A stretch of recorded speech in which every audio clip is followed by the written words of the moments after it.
1942, 80 years ago, I took $114.75, every penny I'd saved, and I bought 3 shares of City Service Preferred. And City Service was a pretty well-known name now and then. Warren Buffett, the man with a net worth of over $100 billion, has a story to share. Here's what he did. When I was 11, I picked stocks. I had the whole wrong idea. I was interested in watching stocks, and I thought stocks were things that went up and down, and I charted them. I read books on technical analysis. I read Edwards and McGee. I think that was the classic then. Hundreds and hundreds of pages.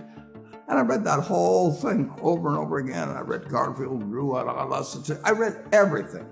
And I thought, the first 8 years, I thought the important thing was to predict what a stock would do and predict the stock market. And then I read Ben Graham, when I was 19 or 20. And I realized that I was doing it exactly the wrong way. But it didn't hurt that I had that background and everything.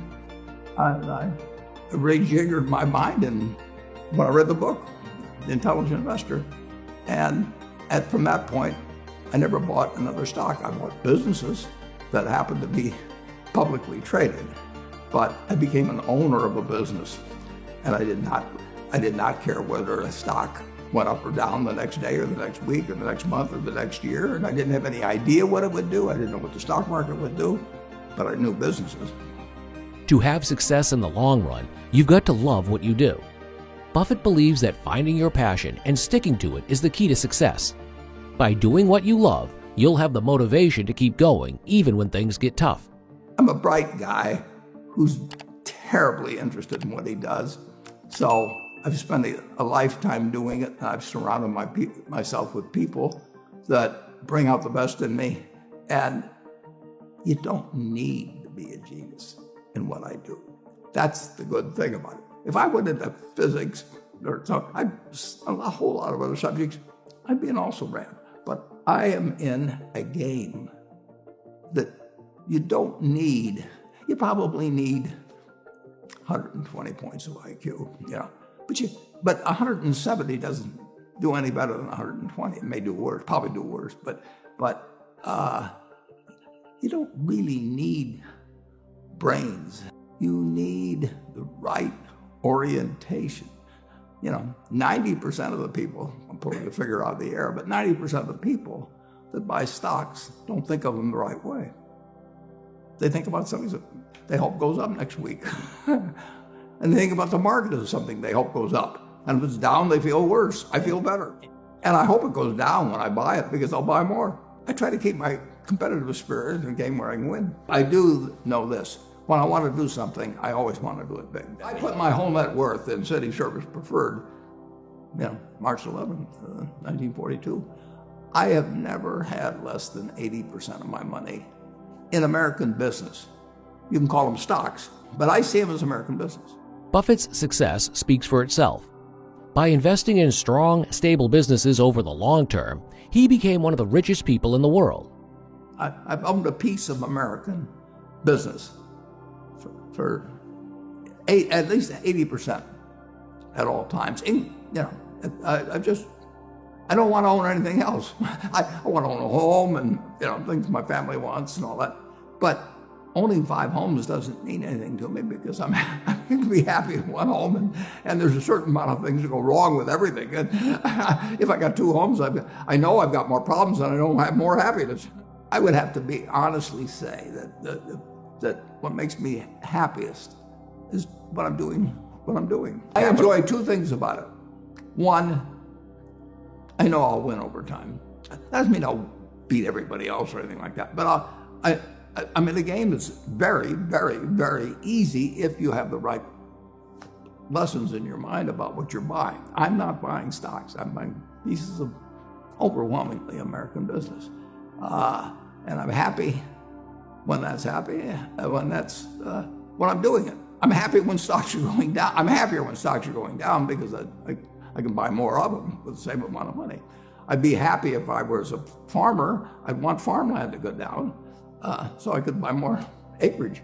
if I was, I mean, it just makes sense. And I'll tell you the second thing I really like. I like being trusted by people.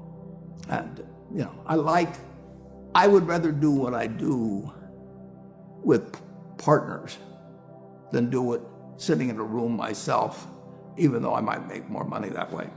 I need to know that I think that Berkshire Hathaway is going to be worth more money someday down the road. Not tomorrow. I want it to go down if I'm buying something.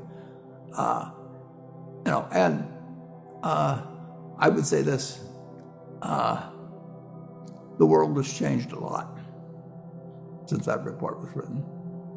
But the world changed a lot in 2000, 2 years ago. Let's pretend there is no stock market. Let's say I had to buy these privately, like you buy a farm privately, like you buy an apartment house privately. They're investments. So you're looking to say, what can I do with money I've saved to put it away so I feel good about getting it back later under any circumstances, but not necessarily on a given moment. But if I have a farm, it's going to take me a while. But people would be so much better if they actually didn't have a stock market in terms of buying businesses. But, and when you're buying businesses, don't call them stocks. When you're buying businesses, when you're buying apartment houses, sometimes when you're buying raw land, all kinds of things. There's times when you get a chance to act and do something really intelligent. It may happen once every 10 years, once every 20 years. Depends on what field you're in, where you live, what you know, all of that. But most of the important things, there's a lot of foundational work. The United States economy, and it's very easy to look at the statistics on it. I mean, more people, a greater percentage of the American population is wealthy now, or having more income now than they've ever had. And if you look at whether Bank of America can give you their average deposit, I mean, you just look at the wealth that's out there, and that doesn't mean everybody's wealthy, but it does mean relative to any other period of time, people have more money now. They get mortgages at lower rates than they've ever gotten. So if they want to buy apartment, where the bottom 2% in terms of income in the United States, the bottom 5%, and for sure the top 1%, all live better than John D. Rockefeller was living when I was 6 years old. John D. Rockefeller was the richest man in the world.